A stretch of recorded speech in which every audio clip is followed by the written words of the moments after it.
Chinese leader Xi Jinping is preparing to visit Moscow for a summit with Russian President Vladimir Putin in the coming months, according to the Wall Street Journal. Citing people familiar with the plan, the newspaper said on Tuesday that the Xi-Putin summit was part of a Chinese effort to play a more active role in bringing the year-old war to an end and part of a push for multi-party peace talks. China will also use the summit to reiterate calls that nuclear weapons should not be used, the report added. China's top diplomat Wang Yi is currently in Moscow and expected to meet Russian Foreign Minister Sergey Lavrov on Wednesday. In a tour of Europe, Wang has stepped up calls for a negotiated settlement to end the war in Ukraine, which began on February 24 last year when Russian troops invaded the country.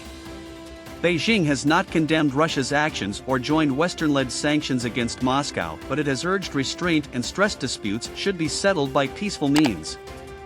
Meanwhile, its relations with the United States have deteriorated over issues such as human rights in Hong Kong and China's far western region of Xinjiang, as well as the U.S. discovery this month of what it has claimed was a Chinese spy balloon flying over its territory.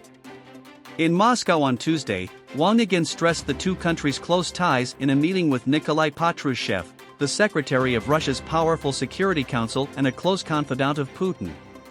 Chinese-Russian relations are mature in character, they are rock solid and will withstand any test in a changing international situation, Wang told Patrushev through a Russian interpreter in remarks aired on Russian state television.